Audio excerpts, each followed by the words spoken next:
Hello, everybody. Welcome to another edition of the Mormon Atheist. How is everybody doing? So, Apostate congregation, welcome back. It's been a long time since I've been done any podcasts, done any sort of anything.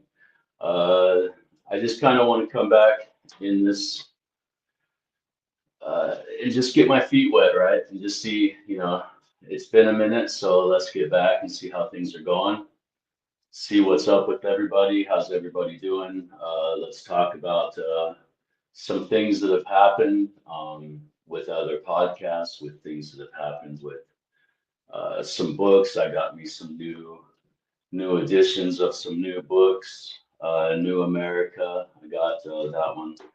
I talk about that. That one's the one by William Dixon that I talk about all the time. Um, Yeah, I got a couple of new books. I got another book by William Dixon. I just got this one. I haven't read it yet. A History of Freemasonry in Lincolnshire. Okay. So what I'm looking for in these are like the names, right? I'm looking for names. Okay. And the famous light on masonry. Okay. So here is illustrations of masonry. This is William Morgan's edition, 116 pages. And this is David Brainer's edition, right? Okay, so one thing about Light on Masonry, right, by David Brainerd is, I've been talking about this book for almost a year now, right? About a year now I've been talking about this book. And just the other day on another podcast, a very prominent ex-Mormon historian showed the book. And I was like, and I had, the thing is I had specifically had a conversation with this guy talking about this book, and he was telling me that it had no relevance. And then all of a sudden he's showing it on another podcast. So it makes me feel good without any, nobody ever says anything. Like I've said in my other podcast, nobody will ever give the Mormon atheist credit, right? So, or say their name, right? We've had another podcaster we had do an entire was going on entire other podcast. They had their own podcast and they were going on other people's podcasts and basically like stealing my entire channel, right? And saying, hey, I did, I discovered, they discovered this stuff and made this. So I sent them a message and was like, hey, dude, like, for months now, that particular person, or at the time for months, right? That particular person was contacting me and asking me questions about the very topics that I discuss on my channel, right?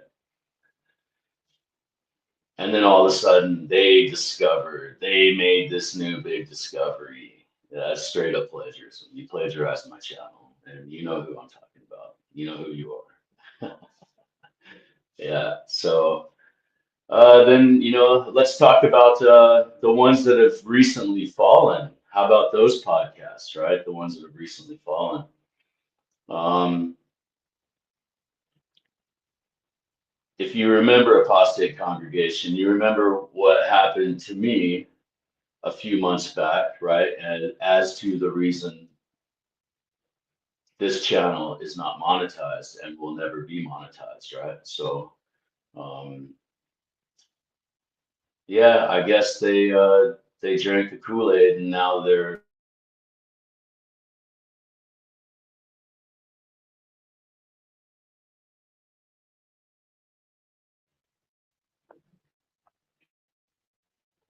so. Um, yeah, so a couple of books that I have ordered that I have not yet received is um, the greater keys of Solomon. Now, I talk about the greater keys of Solomon all the time, right? But I usually use, uh, I do a lot of stuff online and everything like that. And whenever, congregation, whenever I tell you guys something about a book, I usually say, hey, go and look it up or whatever. Don't take my word for it.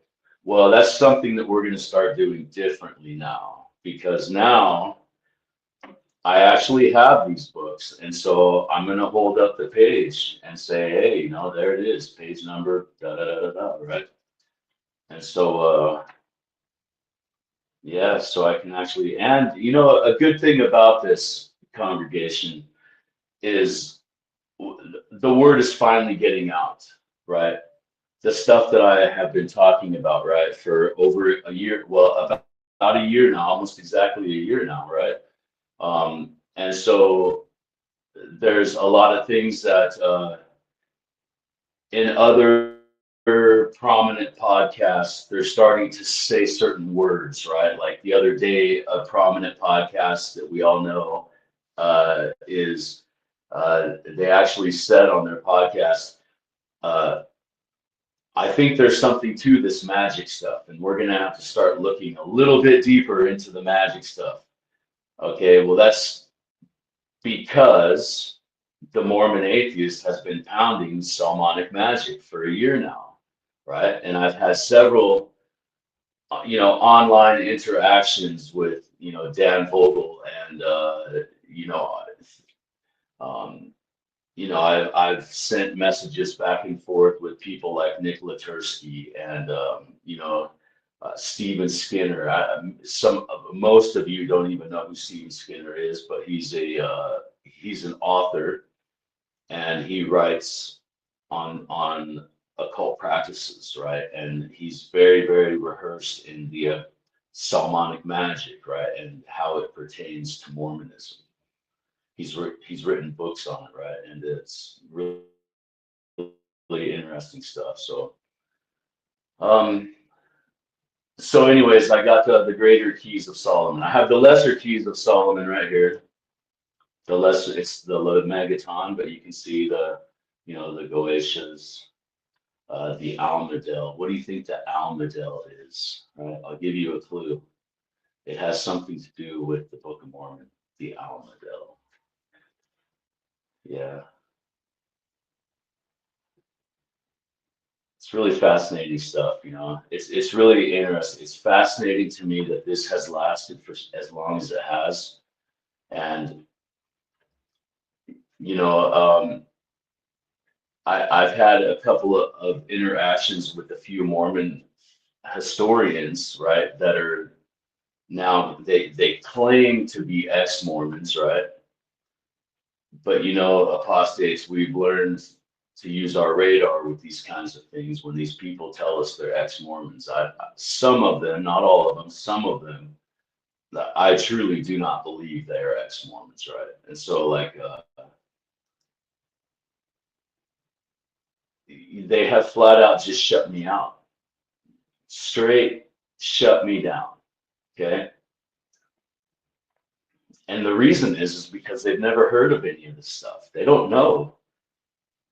William Morgan is a fringe story, right? That's a, you know, who cares about William Morgan, right?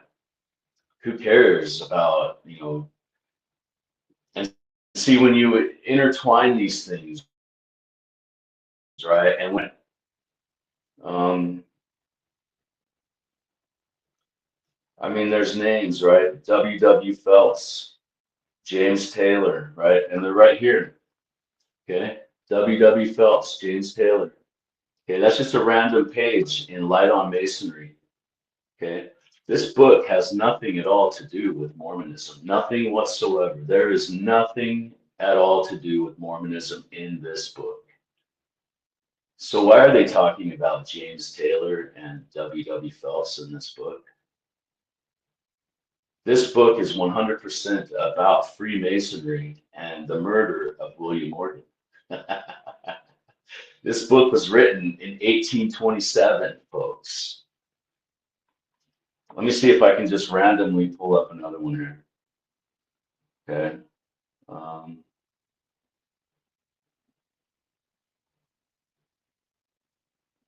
let's see. Let's get some names. The Church of Christ is all throughout this book. The Church of Christ is all over this book. Um, I don't know. There's so much in here. Uh, let's see. Just random names.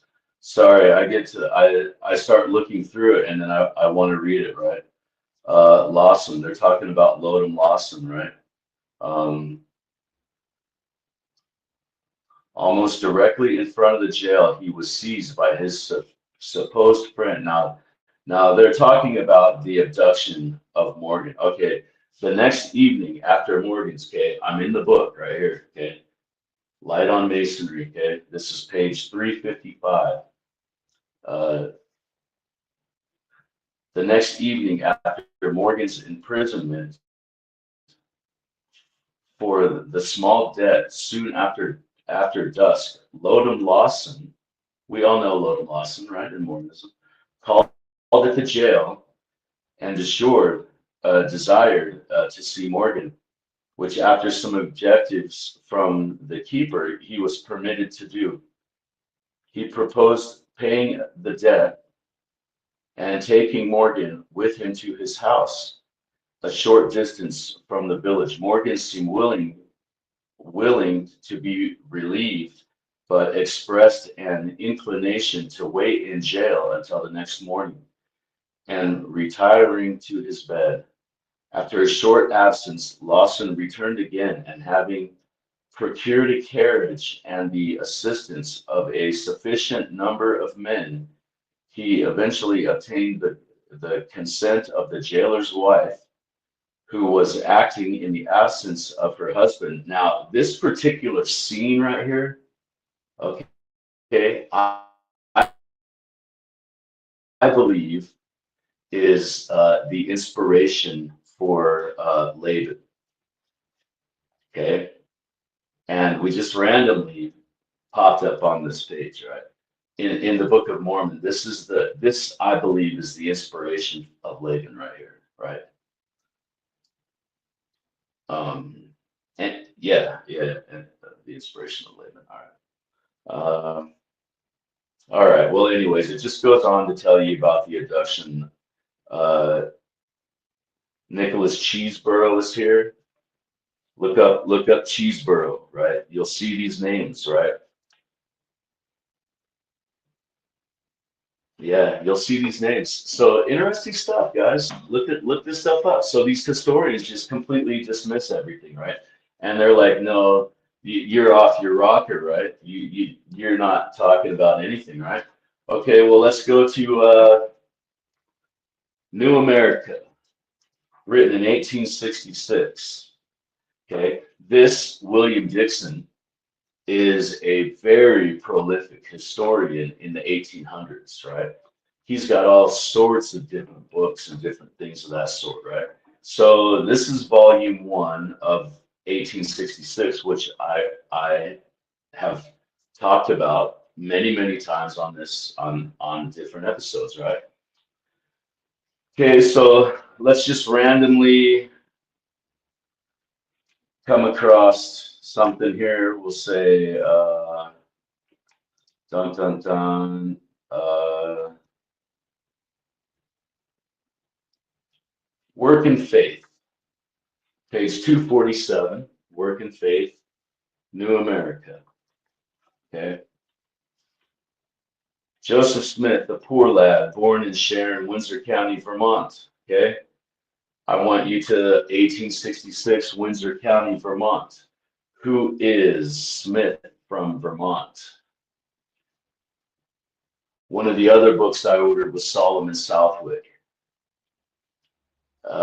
Warning Against Masonry. Okay, again, these books have nothing to do with Mormonism, zero. But he talks about Smith from Vermont in that book. Right?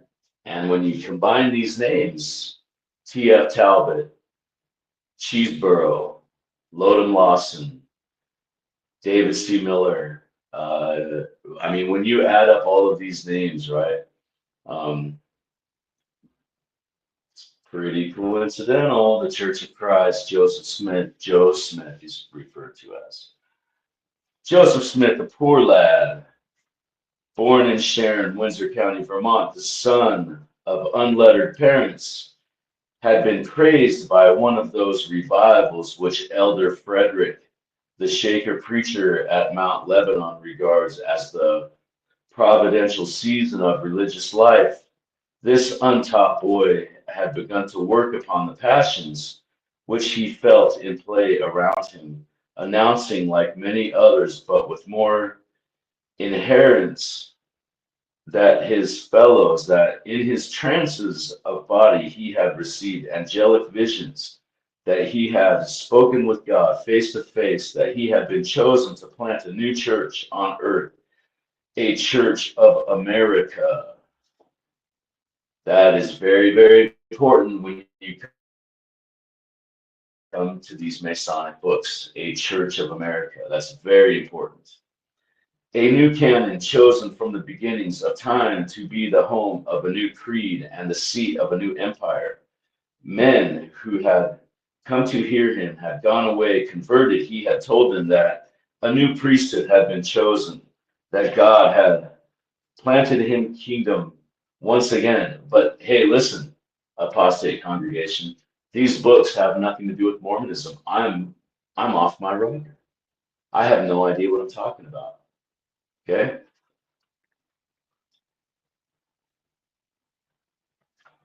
This entire book. Okay. Okay, Pratt.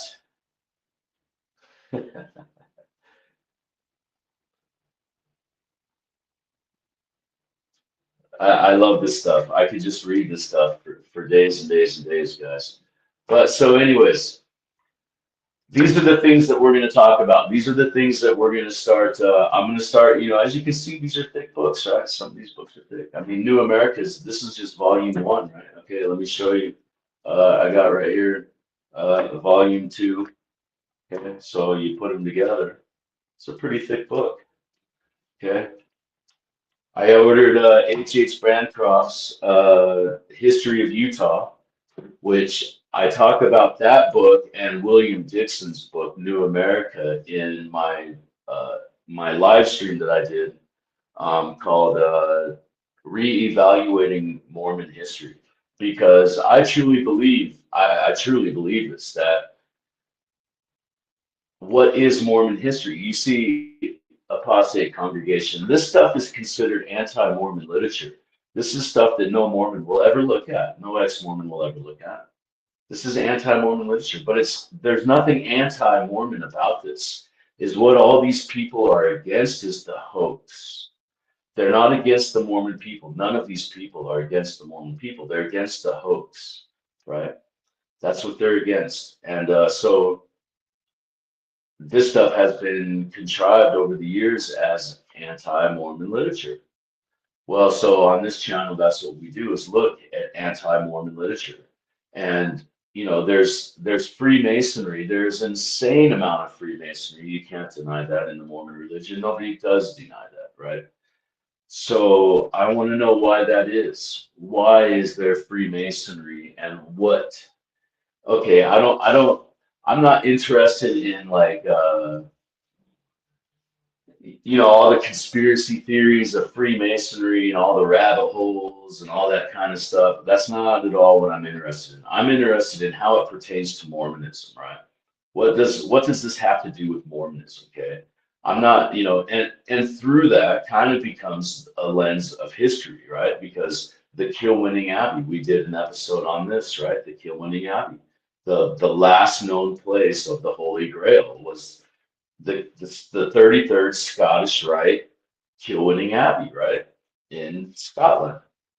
Well, where did those people go? They went to the New America, or I mean the New Jerusalem. That's what it's called, the New Jerusalem, which today we call America. It was not called America back then, right?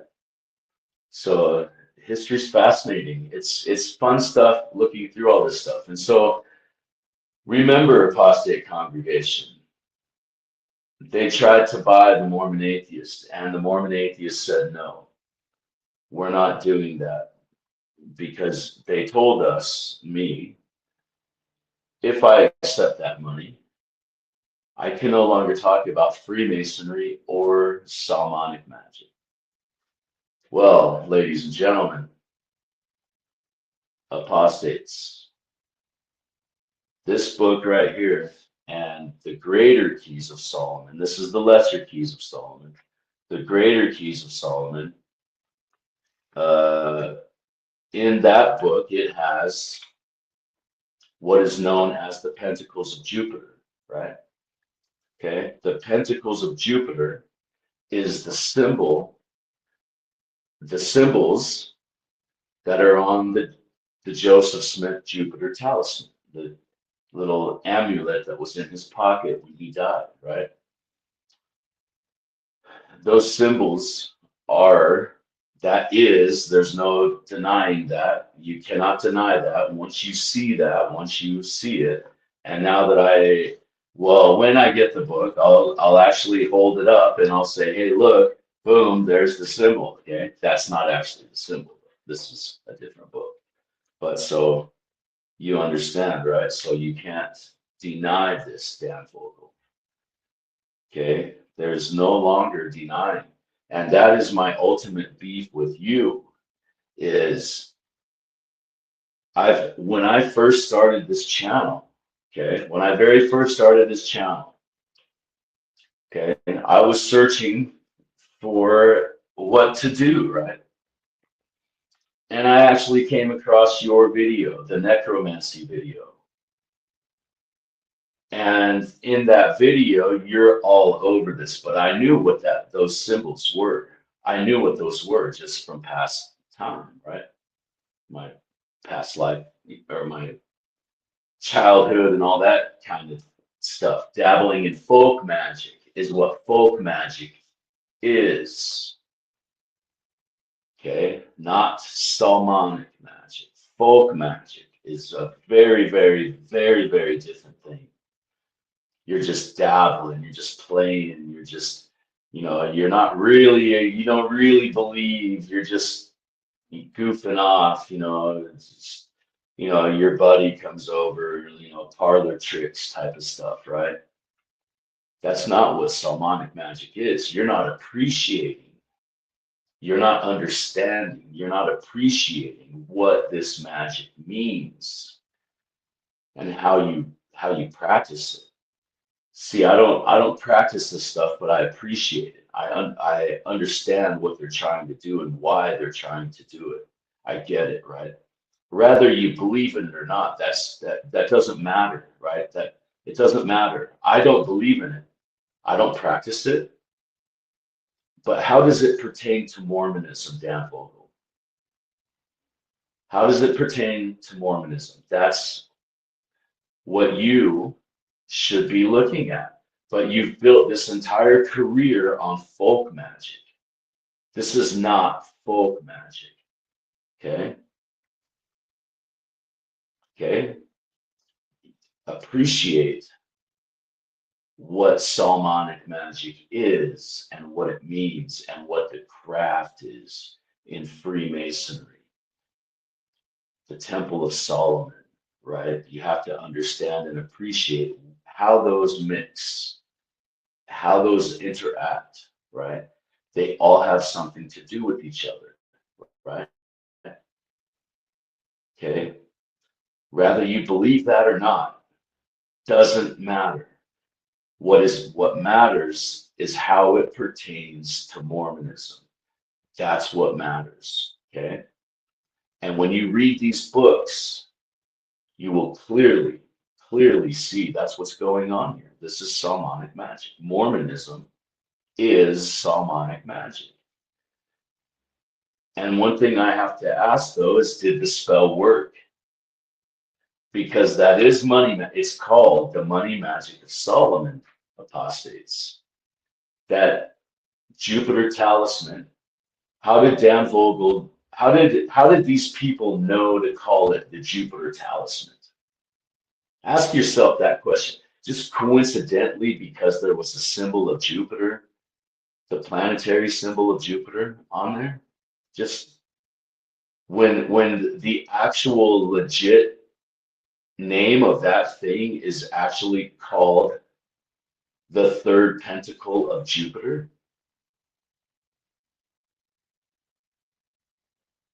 How did the Mormon atheist, okay, it took me like 2 weeks to discover, like, I'm not even joking you, right? And I'm just a knucklehead guy that, it took me 2 weeks. And it's taken these people 250 years, especially in the last, Dan Vogel's, his entire career is based on this, more or less 30 years, let's say, and you not know that. You not know that this is Psalmonic magic. You not know. How come you're not writing books on the third pentacle of Jupiter and what the third pentacle of Jupiter means? This is what I don't understand. This is my bone that I have. I don't have anything personal against any of these people. I got nothing. I don't know any of them. I've never met any of them. I got nothing. I don't know any of them. All I'm saying is the grift, right? Is this a grift, or did you legitimately not know this stuff? I would like to know that. Mormon historians, you know who you are, the ones that I've had back and forths with, right?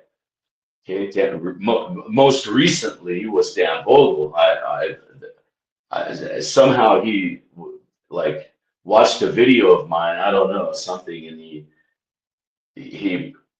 commented like just randomly like on a video that I made like 9 months ago, and he like is like, hey, what is this all about? It's like, dude, don't act like you don't know. Like, I've talked to you several times, right? On over the internet airwaves. You're never in person or anything, but through chats and comments and things of that sort, we've had conversations, right? So the Mormon atheist is back. Okay, we're gonna start doing more episodes, more in-depth stuff. I've got some more books that I've ordered, some more authors that you guys have never heard of. Mormon historians for sure have never heard of, because you never see. Listen, apostate congregation, just remember when you start hearing this stuff, because now you are starting to see this stuff come out, right? Miss Podcaster that hijacked my podcast, she did a very well job of explaining it, and she had the slides, and I don't discredit her for that. But my beef with her was the fact that she said she made this discovery when she's like literally messaging me months and months and months before she's making these. But you go to her channel and there's nothing on this subject, nothing whatsoever. Now she does talk a lot about different other things, but on this particular Psalmonic magic subject, there's nothing. And then all of a sudden she's going on these other podcasts talking, literally hijacking my channel. Well, that's not okay. That's not okay. That's not okay. You don't do that, right? So the word is getting out there is my point. Rather, it's for better or worse, the word is getting out. Okay, and so when these books come out and when people start reading them, H.H. Bancroft, I don't have that one right now. It's coming, but H.H. Bancroft, when I get that one, we'll do some stuff with that one. That one is profound. And you see, you understand, so H.H. Bancroft was written in 1889, I believe. William Dixon was 1867. Okay. The Mormon story itself, you can see how it changes, right? Because it's not the same. The Mormon story that's told to William Dixon, And now the thing is that these are direct conversations with Brigham Young and um, Parley P. Pratt and Orson Pratt and Orson Hyde, okay, Eliza Snow, right? These are direct conversations with these people, and they're writing in their books. Well, you can see the change, and in all of these books, they all say that nobody can describe Joseph Smith. Nobody can actually describe him, right? They say he was a drunkard. Well, what did he like to drink? Nobody knows. Nobody can say. Okay. They say that, he was a wrestler. Well, what was his favorite move? Nobody knows, right? What color was his eyes? Nobody knows. And if you remember, I did the video on what was it called?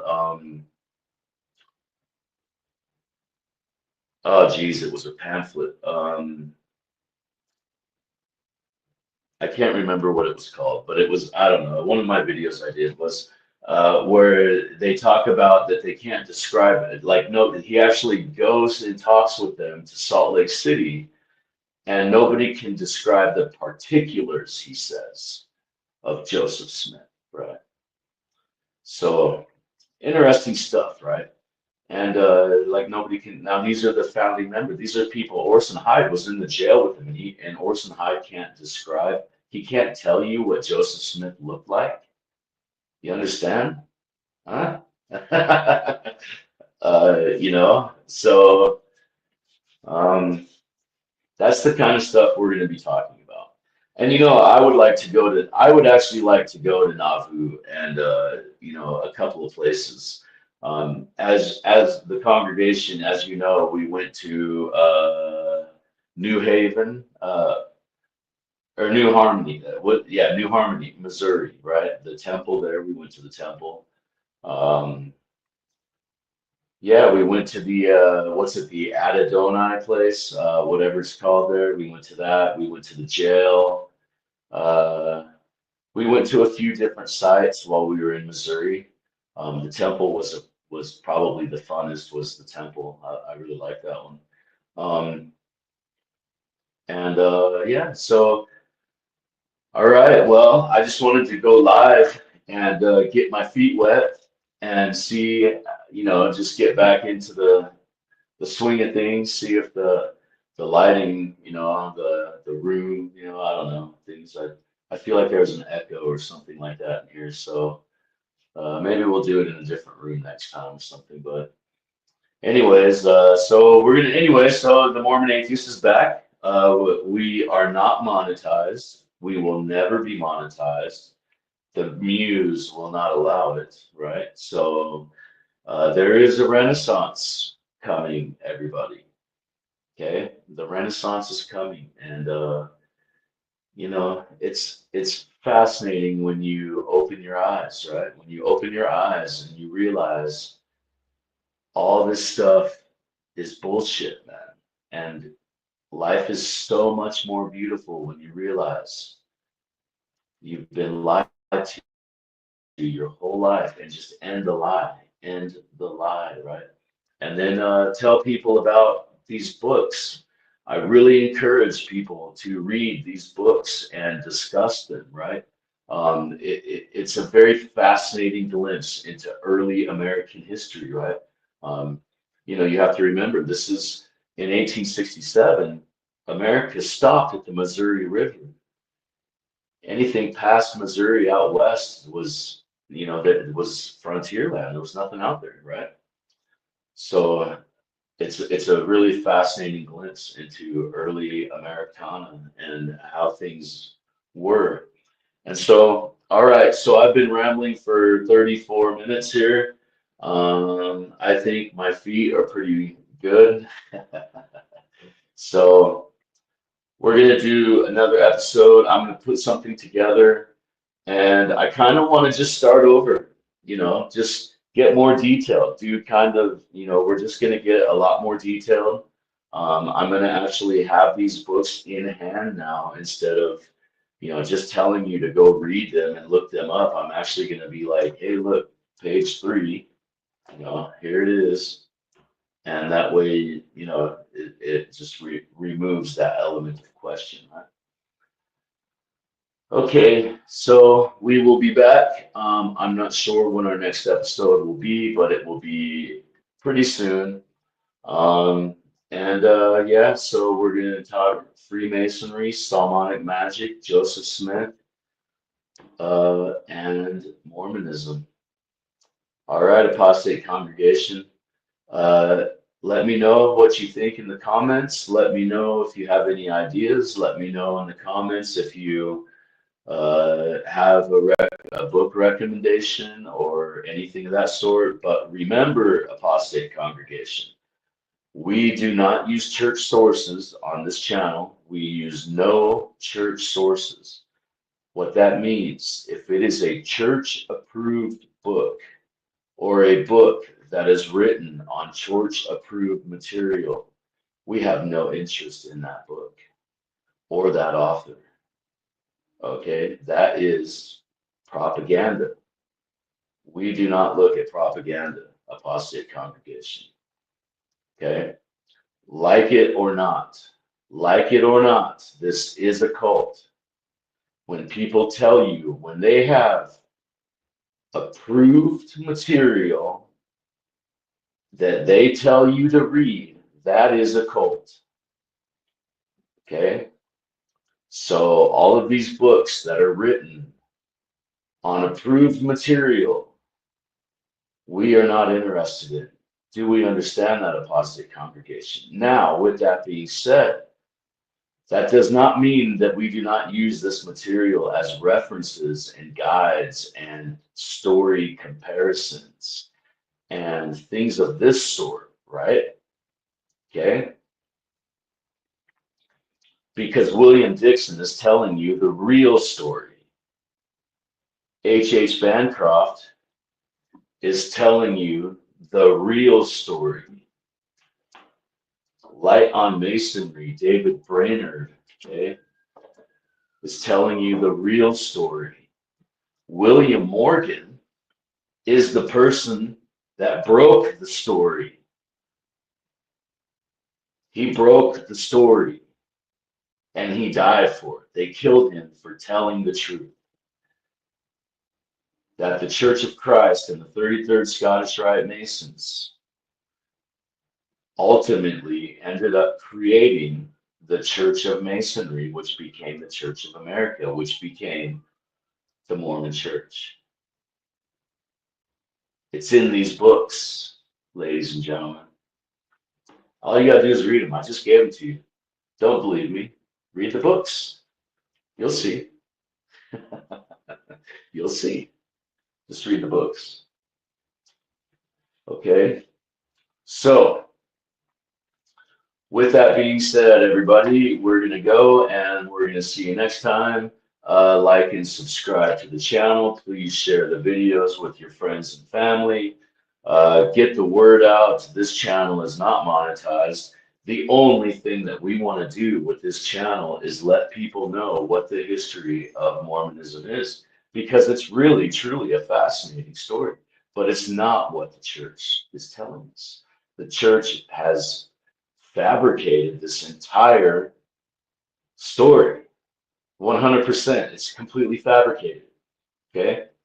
There's truths, all that sort of thing, but ultimately it's a fabrication. Okay? All right. Like and subscribe to the channel. Share with all your friends and family. We are going to start over on the Mormon Atheist. We are going to start from scratch, more or less. So for the first year was the Mormon Atheist practice run. Okay? That was the practice run. I had 6 months of videos, right? I've been off now for 6 months. Okay, I've been taking a break. I've been thinking. I've been studying a lot of other things. I've been reanalyzing. I've been reassessing. I've been all kinds of stuff, right? All of a sudden, Mormon channels are starting to be taken off the air. People are starting to talk about my stuff, all this kind of stuff. Well, I got to come back now. So we're starting to be validated. It's not a crazed fringe thing, right? These people are literally taking up these stories. So we got to claim our rights, apostates. And when you see these other podcasters hijacking the Mormon atheist, straight up call them out. You saw that on the Mormon atheist because there is no other podcast that's talking about this stuff. Nobody's reading these books. Nobody's talking about these books in the context that I talk about them on this channel. Everybody talks about William Morgan. Everybody talks about Freemasonry. Everybody talks about all that kind of stuff. But nobody talks about the correlations of William Morgan, the Church of Christ, Joseph Smith, and all these people. Nobody. Salmonic magic. Nobody. Dan Vogel's been doing it for 30 years. Never once has he ever mentioned it. In any of his books, never once. He told me I was crazy and to keep studying. You know, chimp. Here's looking at you, kid. That's what I felt like. You know, in my last conversation with him on, he knows, I was pretty straight up with him. Hey, bro, like you're wrong, dude. You're hanging your hat on this. You're willing to die on this hill, man. And I can 100% prove to him that this is Solomonic magic. That talisman is the third pentacle of Jupiter. There's no questions of that. There's no questions. Google the third pentacle of Jupiter, and there's all kinds of stuff on it. All sorts of things. It's all over the place. All right. I've rambled on way too long. I'm rambling at this point. I'm just rambling. I think this entire show was just rambling because I wanted to just come back and dip my feet in the water and say hello to the apostate congregation. We're going to be coming out with some pretty heavy stuff here pretty soon. So fasten your seatbelt, relax, and enjoy the ride because the more you fight, baby, the more it hurts. All right, apostate congregation, like and subscribe to the channel, share with your friends. Thank you. Goodbye.